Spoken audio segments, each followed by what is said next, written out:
Friends, welcome back. I am Clayton, and I'm here with the lovable and the lady who everybody likes and respects, Susan Easton Black. Hey, thanks, Clayton. I'm delighted to be with you too. Susan, does anybody not like you, Susan? Do you have enemies or? Yeah, I hope not. Okay. That's never fun, but it probably means you're not doing anything if somebody doesn't like you, right? Yeah, well, yeah. If you don't have, if she has any enemies, they're the same ones that Joseph Smith had, so I think she's okay. And I'm Clayton Pixton, and this, guys, is our last podcast of this show. So we're a little sad to be doing this last one, and it's we are. It's a somber There's topic. so much more to say, so hopefully there will be such a uproar on the fact that it ended that we'll be convinced to start again, pick up where we left off. So that's partly up to you guys. So you might need to tell people that there's this really rad podcast with this amazing lady and this guy that, as long as he's not Incredible talking musician. too much. Yeah, he's an amazing, beautiful singer. So before we start, just wanted to remind you that Susan has said and written many other things, and if you want to find more of her stuff, you can look her up, and her books are sold wherever. They'll come up if you do a search. Of course, brand new book, Joseph Smith, Impressions of a Prophet, and you should definitely check that one out. I also have stuff out there on the web if you are interested to hear more of kind of my music. There's a lot of the stuff we've done here on the show that has not been really recorded except for here, and I might try to get that onto a recording Great. to release here shortly if I can. My first one took 7 years to release, to get out. This so one hopefully, won't take as long. Hopefully it'll be much shorter than that. But appreciate you guys joining us, and I'm going to kick us off with, as you might guess, since we're talking about the martyrdom, I'm going to sing a few verses of this song, A Poor Wayfaring Man of Grief. A poor wayfaring man of grief hath often crossed me on my way, who sued so humbly for relief that I could never answer nay. I had not power to ask his name, whereto he went, or whence he came. But there was something in his eye that won my love, I knew not why.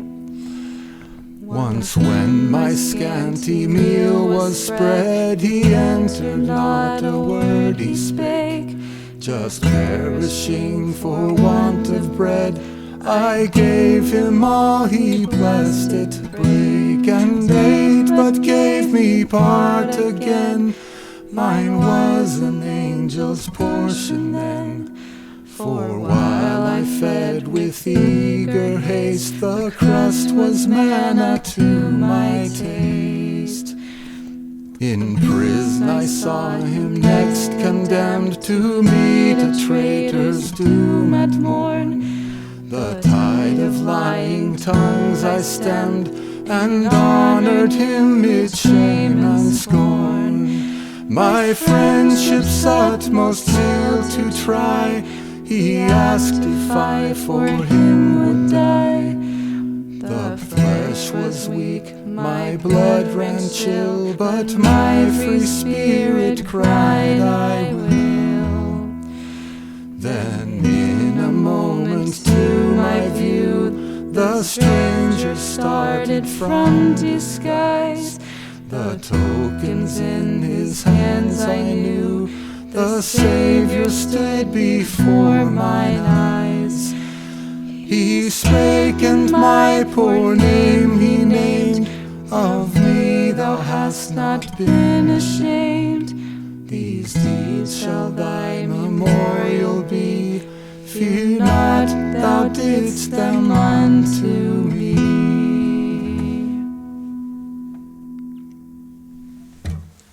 All right. Thanks, Clayton.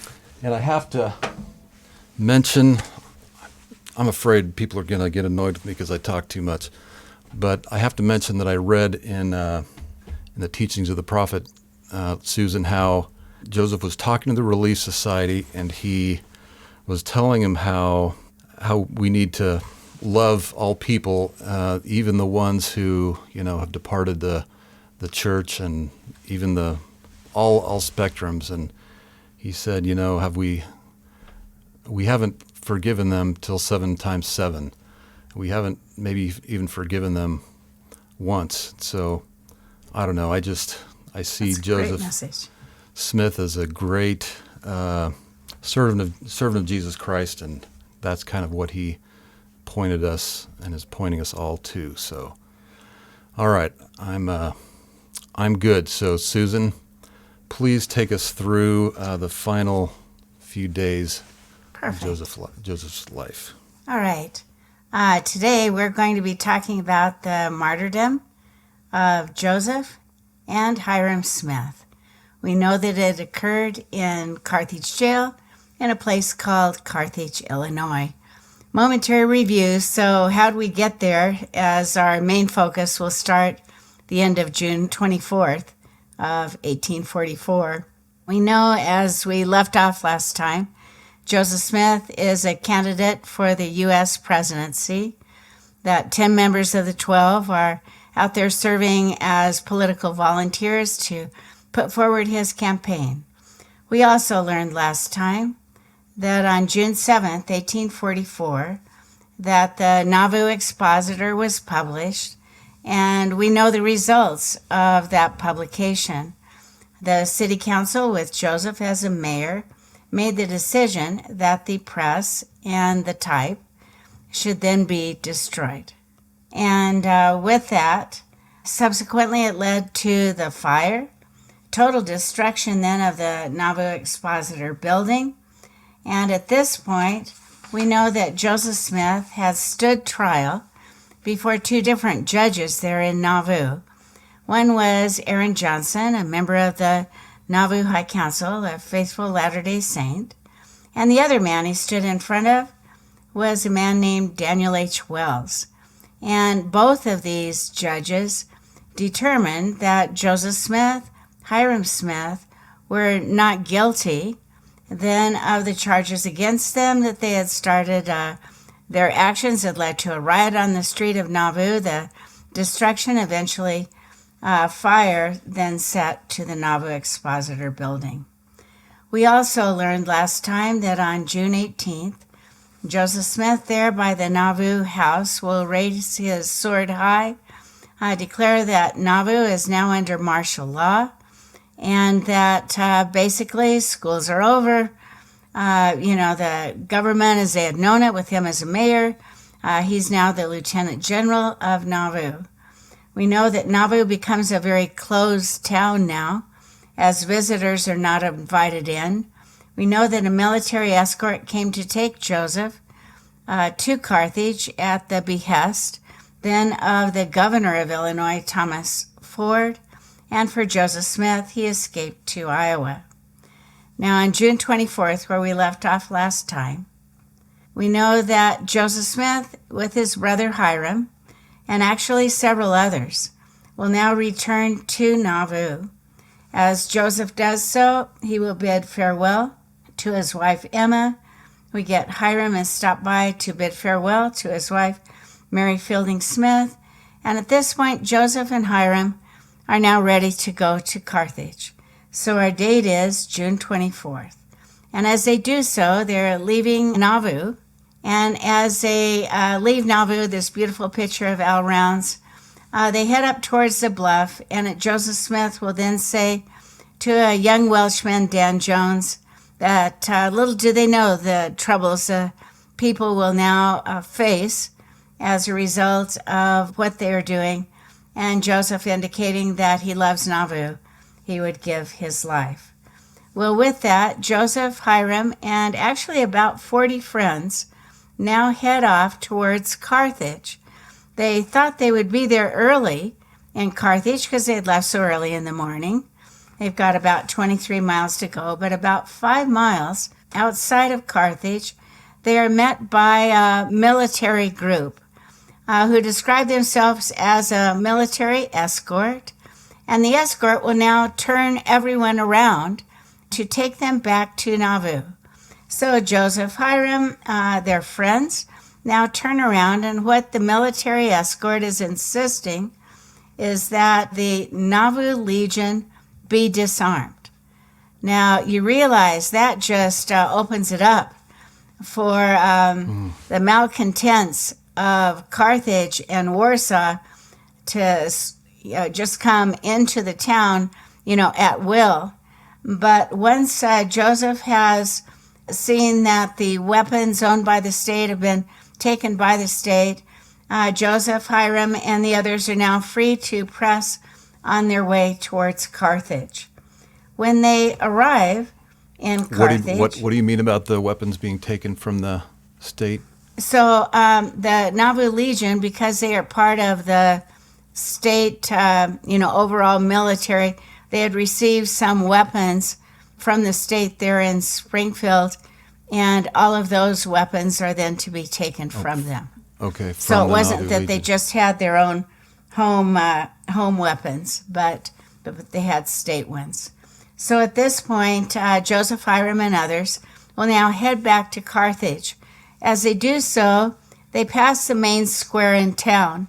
Now, this was not the courthouse at the time. It's a newer one, right? But on the main square of town, you always have the courthouse, and then businesses will surround it. What they will find is that the surrounding grounds then of the main square are filled with tents and militiamen. They've come from various parts of the state, as far away as Quincy and Macomb, and some from Carthage, Warsaw. In other words, they're camping out there, and the militia's been called out, and they're all over the square. Joseph and Hyrum and friends will move from the square to about a block and a half away to the only hotel in town. Now, the hotel was named for a man, French word, Artois Hamilton. The hotel no longer stands, but is just about a block and a half off that main square. And what they want to do is they want to register. They want a room in the hotel for the night. They arrive about midnight, and they are followed literally by many of the militiamen who were there at the square, having seen them. And as they're checking in, little do they know that also staying in the hotel, you ever wonder who's in the next room, was William Law and other proprietors of the Nauvoo Expositor. Remember, they had taken off to Carthage, and they've been in the hotel. Who else is in the hotel is Governor Thomas Ford. And the hotel had like a bay window. Governor Ford can hear, it sounds like a large group of men outside. He comes to the bay window, he opens it up, and he wants to know what it is. They're saying they think, Joe Smith has just gone into the hotel. The governor says that if truly he is here, that the next morning he will bring with him Joseph to help him review the troops. In other words, he will accompany him. And Governor Ford says, go back to the square. Well, the men will return, and now we're on June 25th. On June 25th, early in the morning, Joseph Smith, recall he's running for president of these United States. He's a lieutenant general of the Nauvoo Legion. Very few men in Illinois are as powerful. He's the mayor of the community. He knocks on the door of Governor Ford and says to the governor that he demands an audience, at which point the governor says, go back to your room, get your brother Hyrum, and I want you to come with me to as I review the troops. And so Joseph, Hyrum get dressed, and the first thing that then happens in the morning, where the governor is saying he can't meet with him now, is they head down to that main square. As they head to the square, you've got the militiamen out Governor Ford on a horse. He's reviewing the troops. In other words, great uniform, nice, nice weapons, whatever he's going to say. And you get Joseph and Hyrum walking behind him. And what I find so interesting is that, remember, Joseph's friends, they're walking in front of him, they're walking to the side of him, they're walking behind him and Hyrum.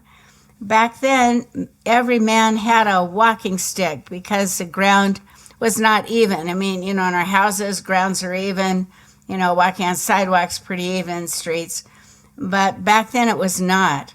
And so the men had their walking sticks, and instead of just kind of strolling along, they've got their sticks in the hands and they're moving them.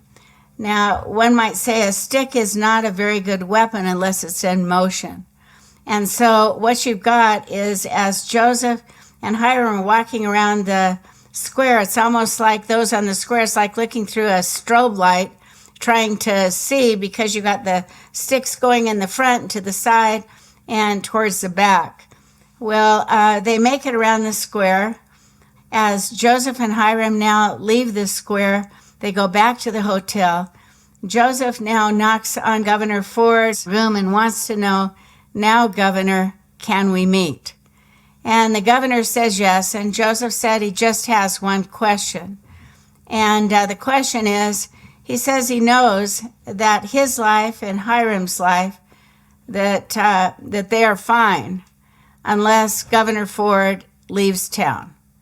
And so what he wants to know from Governor Ford is, if you leave Carthage, will you take my brother and I with you? In other words, I'm a dead man if you leave and you don't take me, but will you take me? And Governor Ford says yes. And Joseph said, even if you go to see beautiful Nauvoo, will you take us? And Governor Ford says yes. Okay, next, they go back to their rooms. As they go back to the rooms, the first knock on the door will be several of these militiamen who had been there at the square. They knocked at the door and they said, well, we didn't get a good look at you. In other words, there were all this, flying sticks, and we just didn't get a good look at you. He said, we've just come to see you. And Joseph will say to these men, you haven't just come to see me, you have come because you seek my blood. And then one of the last prophecies that Joseph will make in his life is that because these men have come seeking his blood, that they will see so much blood in their lifetime that they will be wallowing in blood. Now, I've had an occasion to follow the lives of these militia leaders to see, well, did this prophecy, which is not in the Doctrine and Covenants, did it come true? Well, sure enough, each one of these leaders will live long enough to participate in the Civil War. And they never became like General Robert E. Lee, Ulysses S. Grant. I mean, they never had the big post, but they were a minor leader. But each one of them were in horrible battles. Shiloh, they were at the Hornet's Nest, and several of them, their letters are preserved as they sent word to their commander saying, retreat, retreat. And what you can always see guaranteed in those letters is, I am wallowing in blood. And so I think, so interesting. But you get the militia leaders now have stopped by Joseph's room. After the leaders leave, the next event that happens is that it's time for Joseph and Hyrum to appear before the district court judge there in Carthage. And remember, they have been tried and acquitted twice, and the charge is still the same. It has everything to do with the Nauvoo expositor, with the destruction of the press, the type, the fire and building. And as they appear before the judge, remember, they're never going anywhere in Carthage without their friends. And so they appear before the judge. The judge wants to know, how do they plead? They go, not guilty. And so the big question was, Judge, can you hold court? And notice in Nauvoo, can you hold court? It was an instant. Everybody else wait. Sure, we can hold court. But for this judge, he says no. And that he couldn't possibly hold court. In other words, immediately. And then the next question was, can we post bail? In other words, can we post bail? We'll head back to Nauvoo. We'll come back, Judge, when you're ready. But the judge says, yes, you can post bail, but I can't have you leave town. And so I'm going to put you under house arrest in your room that you're paying for at the Hamilton Hotel. Now, bail was posted, and it's a lot of money. It's about $1,000. Joseph doesn't have that kind of money, neither does Hyrum. But remember their friends who were with them.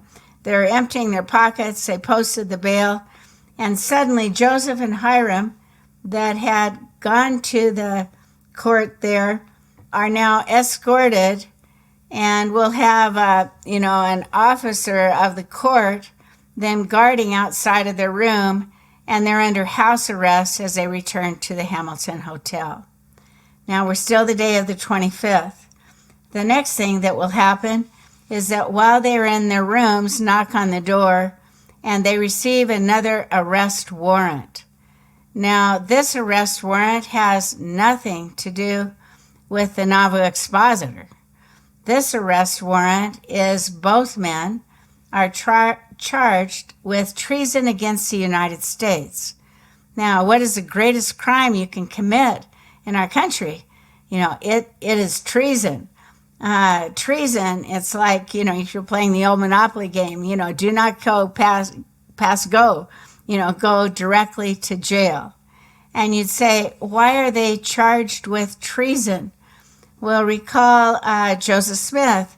He dared to call the militia out.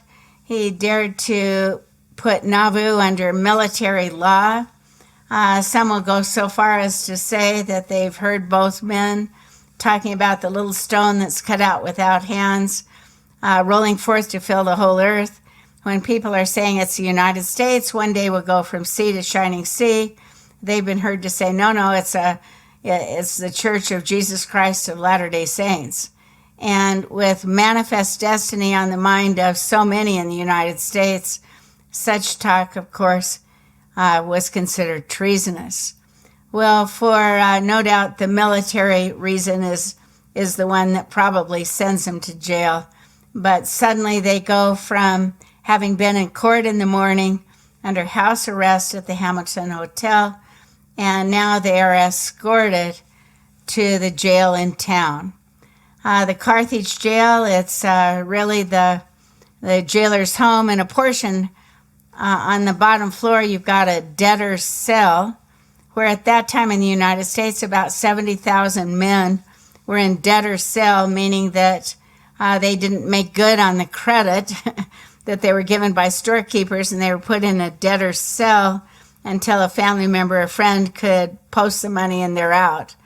But you've got in this building, you've got downstairs a debtor's cell, and then on the second floor you actually have what you would call a room that could be considered a jail with bars and so forth. Well, they're now in Carthage Jail. They will spend the night there. So there were bars on the second floor? Yeah, bars on the second floor, and you can see that look when you go there. So, okay, that's the 25th. By June 26th, they're in the jail. They spend the night in the jail. They're in the debtor's cell on the 25th. On June 26th, they will have as many as 40 visitors. One of the most important people, and perhaps some would say the most important people, to come visit will be Thomas Ford, our governor, again. And as Joseph speaks with Ford, he just has this one big question. Governor, in other words, Hyrum and I, we're in jail, but we know that we're safe as long as you stay in town. And so the question is, if you leave Carthage, will you take us with you? And Governor Ford says yes, and Joseph says, but if you were to go to beautiful Nauvoo, will you take us? And the governor says, oh, yes. Sorry, is this the second time of this conversation? This is the second time. Okay. Second time. So the 25th, governor had said that in the Hamilton Hotel. And now he's going to repeat it there in the jail. Well, Joseph will have many visitors. One of the visitors, I like this story because it says something about John Smith and Almon Babbit. But Uncle John Smith, who is Father Joseph Smith Sr.'s brother, will come to visit Joseph and Hyrum. And he's been stake president in Adamon Diamond in Zarahemla, and he wants to know, what can I do to help? Joseph will say, Uncle John, I want you to go get me Almon W. Babbit, and I want you to tell Babbit that I need him to defend us in a court of law. In other words, we just don't want to stand up and say, hey, not guilty. We need a legit lawyer. Well, Almon W. Babbit, he has a law license to practice in 5 states. He's been the Kirtland Stake president. You'd say, in addition, he's serving at that point as a branch president out in one of these little communities called Ramus. But Almon W. Babbit, he's mentioned in Doctrine and Covenants, section 124. And in that section, he's told, beware of the golden calf. And he didn't like that being said of him. And he told Joseph, take it out, and Joseph wouldn't. Well, this occasion, when Uncle John is told, go get Babbit, tell him I need him, Uncle John heads out to Ramus. It's only a few miles from Carthage. He finds Babbit, and he says to Babbit, he said, I've just been to Carthage. I've seen Joseph and Hyrum in the jail. And Babbit says, I know they're in jail. And Uncle John says, oh, good. Joseph wants you to defend him in a court of law. And Babbit said, oh, Uncle John, you're too late. I've already been hired by the other side. And so you look, you get this amazing contrast where you get this Uncle John, always faithful, putting himself out. What can I do to help? And Babbit, you begin to see that, hey, those golden cufflinks kind of got the guy, right? Well, all right. Yeah. As we continue on then with the 26th, we know that of the many visitors that came to see Joseph and Hyrum in the jail, that weapons were left. Now, 2 men left walking sticks. One being John Taylor. Walk in, I had my stick. Oh, did I leave it? 2 men left pistols.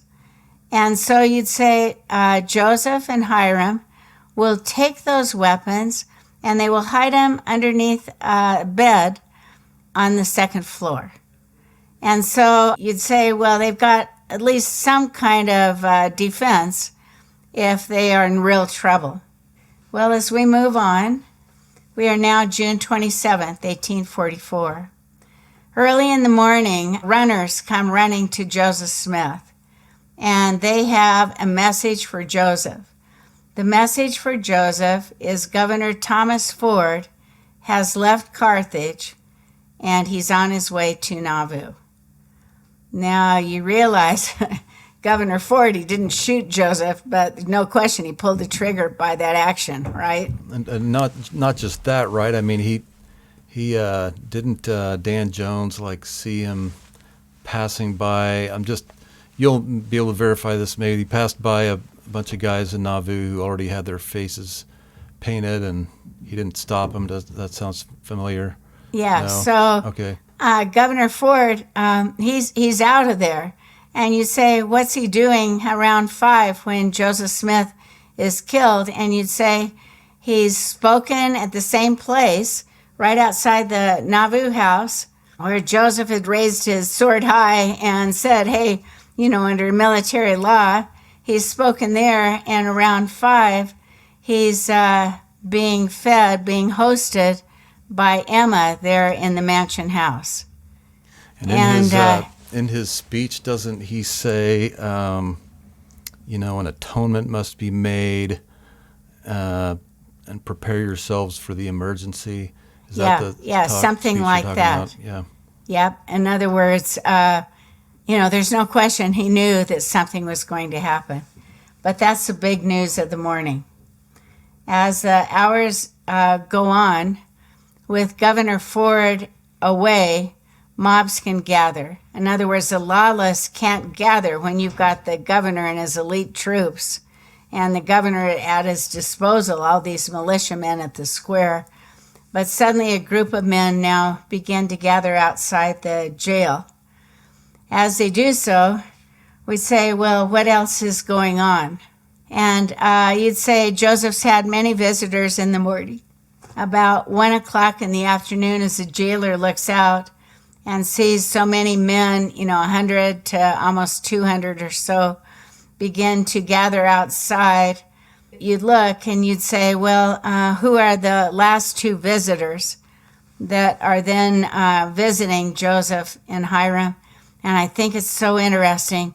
It's the only two members of the Quorum of the 12 not out there somewhere in the 26 states serving these as political volunteers. So you've got John Taylor and you've got Willard Richards.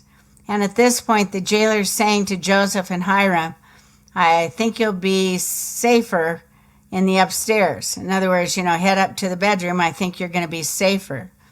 Joseph will turn to Willard Richards, and he always called him Dr. Richards, although Willard had only attended Thompsonian Medical School for about 6-8 weeks. But nevertheless, Joseph called him Dr. Richards, and he said, Dr. Richards, will you go with me, in other words, upstairs, even into the jail portion? And Willard said, if you are found guilty of treason, the reason now why Joseph and Hyrum are in the jail, if you are found guilty of treason, I will be hung in your stead, which hanging was the penalty of found guilty. And so Willard's first man up the stairs, followed by John Taylor, and then Joseph and Hyrum. Well, they will, you can see the stairs they're heading up, and you'd say, well, what do they do and how long are they in the bedroom? You'd say they're in that bedroom, then right as you come up the stairs off to the side, they're in the bedroom from about 1 p.m. to 5:15 p.m. And while they're there, there's just the four of them, Joseph, Hyrum, Willard, and John. Well, what do they do while they're there as they kind of need to fill the hours? One of the things they do is they actually read from the book of Josephus. Josephus, a historian of sorts, a Jewish scholar of sorts, and that was a book the jailer had in there. So they will read from Josephus. If you haven't read that, our listening audience, you might enjoy it. The most remembered that occurred at that time will be that during those hours, John Taylor will be asked to sing A Poor Wayfaring Man of Grief. And you'd say, well, why was John asked to sing? The song was becoming popular in Illinois. It was popular among many religious sects. But you'd say John Taylor's asked to sing. He had an amazing tenor voice. So he's asked to sing it not just once, but twice, all verses, Clayton. But you'd say, well, why is he asked to sing? And the answer is mob sing. And the mob outside had started to sing. And you probably know, like in church, we're all talking about different things. And finally the man stands up and says, our opening song is, and we all turn to him. And then suddenly, yep, we're all together. Okay, now we can listen. And so the mob outside was singing. And we only have one verse we know for sure that they sang, but they make up the verse, and then the chorus is one of riotous laughter. But the verse they began to sing outside was, where now is the prophet Joseph? Where now is the prophet Joseph? And the answer then is someone yells out, safe in Carthage Jail, safe in Carthage Jail.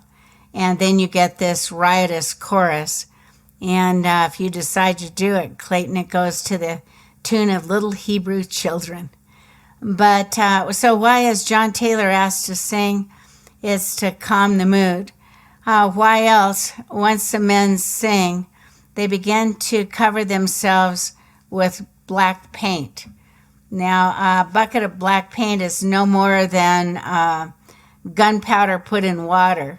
And you think, boy, if, a man lit some kind of cigarette pipe, boom, But they're covering themselves, and you'd be able to say, well, for sure that's lawless. And they're trying to put on a disguise. In the South, they probably use white pillowcases, white sheets. But in the northern communities, they cover themselves with this type of black paint. So once the bucket is passed, the singing is stopped, everyone knows that now is time to do the deed. About 5:15 then, the men are ready. They know that they're in the upstairs. They will break through the door, and they begin heading up the stairs. As they do so, remember we had some weapons that were hidden in the room. The walking sticks, Willard Richards grabs one, John Taylor grabs one, Joseph and Hyrum. You've got the guns in there is firing back and forth. We don't know of anyone that Joseph shot.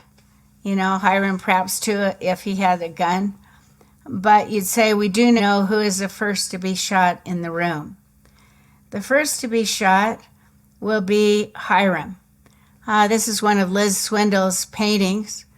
When he's pushing against the door, as he's doing so, a ball, they used to call them balls and not bullets, but a ball comes through a kind of door jamb and hits him by the side of the nose. He falls back and says, "I'm a dead man." And here's Liz's interpretation as Joseph says, "My dear brother Hyrum." And any kind of crossfire now has stopped. So the first man to die will be Hyrum, who then more in the center of the room.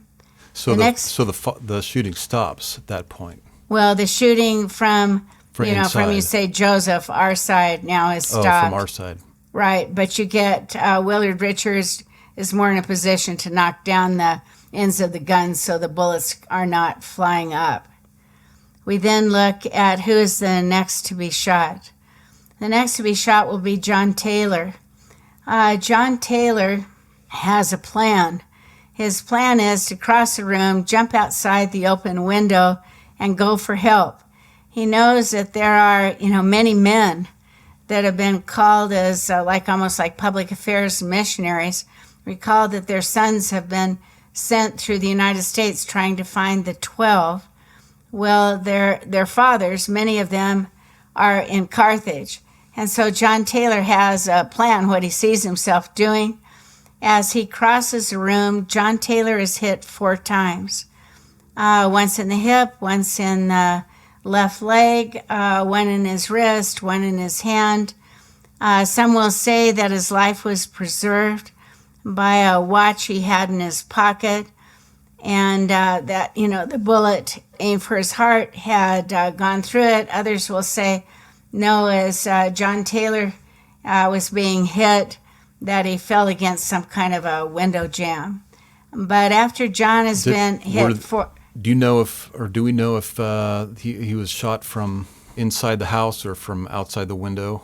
I don't know if we know for sure. We think most accounts will say, bullets are coming in from the outside. But John Taylor, with the thrust of perhaps the last bullet that may have hit his watch, that John Taylor then is back on the floor in Carthage and now begins to move himself so he can be protected by being under that bed. The next man we turn to is the prophet Joseph. Joseph's 38 and a half years old. He's said to his brother, "My dear brother Hyrum." John Taylor has left the window. He's now crawling to get under the bed. And Joseph now goes to the window sill. He will raise up his arms, his hands high, at which point Joseph is now shot in the back and will fall out of the window. The last words that we know he said were, "O Lord my God." And he now falls outside. As we look where he's falling, Joseph will be shot more times, right? And then he will fall down by what is called an open well. And you'd say he's coming from the top window, falling down by the open well. Now, the last man in the room who hasn't been shot is Willard Richards. He is a doctor by trade. And he goes to Hyrum. He ascertains Hyrum's dead. He goes to John Taylor. He helps push him under that bed. He then, without thinking of his own life, rushes to the window and hears Joseph's final words and sees him fall to the ground. Willard, it had been prophesied by Joseph that he would be among friends, but balls, meaning bullets, would fly like hail, but none would pierce his clothing. So no bullets pierced his clothing, but a bullet went through one of his earlobes. I've had several students say, at last, a general authority with a pierced ear, but I'm like, nah, But Willard Richards is shot, but, not any kind of pain like John Taylor. Once Joseph is shot and dead, you get Willard Richards now acts. He takes John Taylor, he puts him in the jail portion, he covers him over with a mattress that was there. Willard Richards, John is saying, take me with you. Willard Richards says no. He says, I'm going outside perhaps to die, but he wants to see Joseph. When Willard gets out there, the mob has dispersed. And you'd say, wait a minute, you got 250. Are they not going, hey, here's our trophy, we got Joseph? Are they not celebrating? And the answer is, no, they are very afraid. And so a mob... Sounds a lot like the tarring and feathering, right? Yeah, don't you think? Pretty much like tarring and feathering. In other words, boy, are the Legion going to come get us? They're going to take us to the nearest horse trough, wash our face. Suddenly everybody knows who did it. And the mob just takes off. Many of them go together to Warsaw to celebrate in a tavern, but they're out of there. So as John Taylor comes outside to ascertain as Joseph's dead, you get many in towns. We're all kind of ambulance chasers. They've heard the balls, the sounds the guns make. They're running towards the jail. And as the Latter-day Saints show up at the jail, Willard Richards, he, they want to know what they can do to help. He will send some men up to the jail carrying Joseph's body. And he said, I want you to guard their bodies with your lives. In other words, you protect him. You put him right there on the floor, second floor there of the jail. He will send others to go get a coroner so that a coroner could literally write that while they were under the protection of the state of Illinois, I mean, what a stain on the state of Illinois that these two men were killed. For those that need to send a message back to Nauvoo, Willard Richards says, here's the message I want you to send. Joseph the prophet is dead. Hyrum the patriarch is dead. John Taylor is wounded. And then he does a very famous line after he gives the facts. I give my word, we will not retaliate. In other words, could the Legion have come through and destroyed Carthage? Oh, absolutely. They just would have no chance. But notice what he's saying. I give my word, we will not retaliate. Well, at this point, word is now going out. Emma learns of Joseph's death from a nephew, Lorenzo Wasson. Mary Fielding Smith learns of the death there from a unnamed man who's shouting in the window, Mary, Mary, I know you're there. I've come to tell you Hyrum's dead. But the death of Joseph is a big news flash. It's sent throughout the United States. And always the message is Joseph's dead, and then it goes together. Joseph is dead, therefore it is the death of what people called Mormonism, or the Church of Jesus Christ of Latter-day Saints. Now, obviously, they were not synonymous. The churches grown and grown and grown. There's millions of us. They didn't understand. Yeah, He they don't laid the get foundation. it. And as we kind of end, I always think it's pretty interesting. This man, W.W. Phelps, he's got to be, I think he was a great musician. He was for sure a poet. But at the funeral of Joseph Smith, he did this poem, Praise to the Man. And I, for one, I know Clayton feels the same. Praise to the man, Joseph Smith, who communed with Jehovah. Millions shall know Brother Joseph again.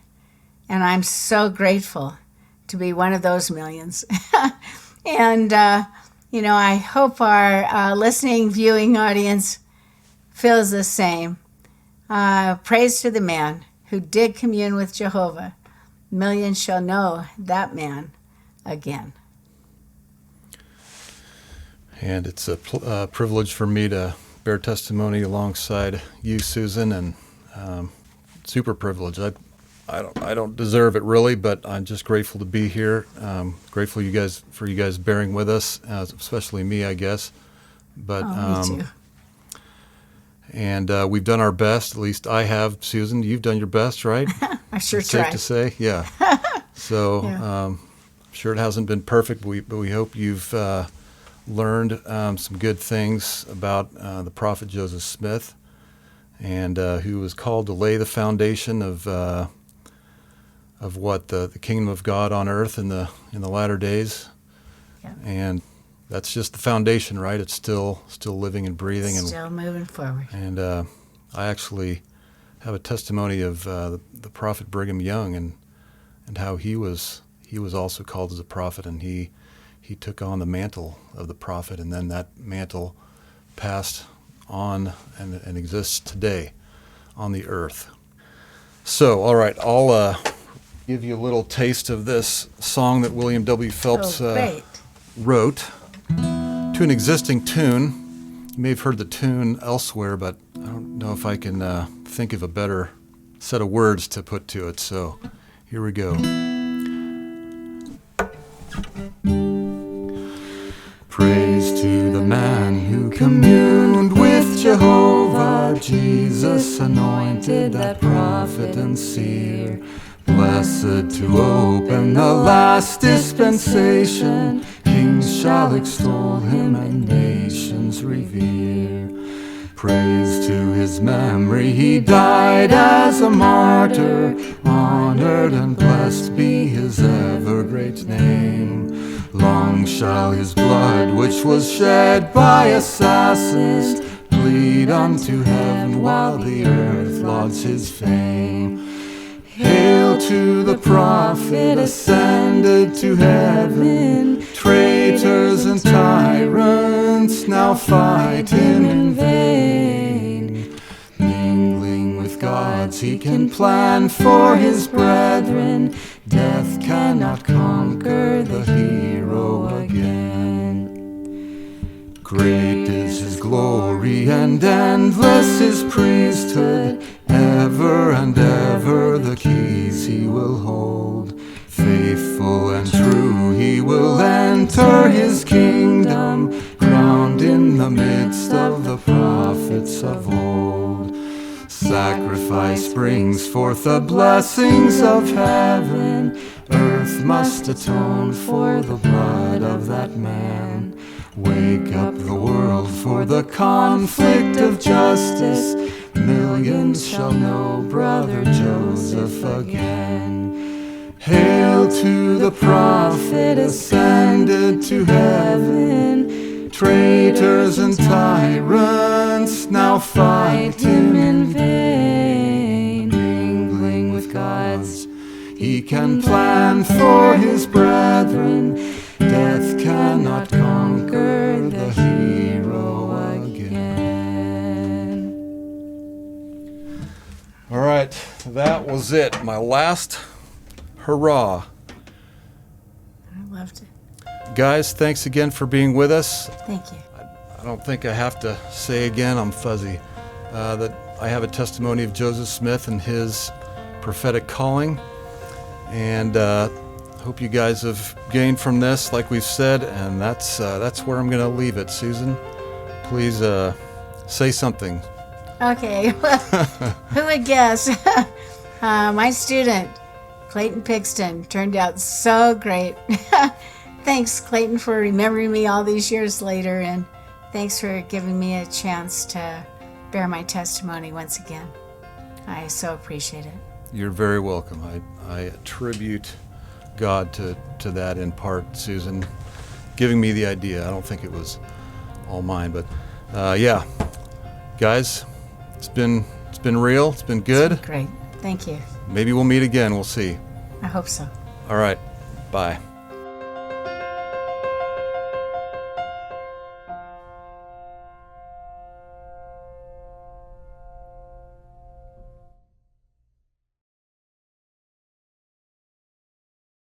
All right, guys, Clayton here. Hi. Susan and I just finished our very last recording of the Impressions of a Prophet with Joseph Smith podcast, but I had one more thing I wanted to share with you. We've talked a lot about Joseph Smith and his role, of course, but there are many others who we can't forget. Hyrum Smith. We talked today about John Smith, his uncle, Joseph Smith Sr., Lucy Mack Smith, Emma Smith, Samuel Smith, and those are just the Smith family. Then you've got just so many others, members of the Quorum of the 12, of course, the prominent people, but also the not prominent people. And my point is just that everybody had a huge part to play, and you have a part to play. And it's important, and I invite you to accept that challenge, because if you're willing to do it, you can do it. I also want to tell you that if you don't know, that God loves you.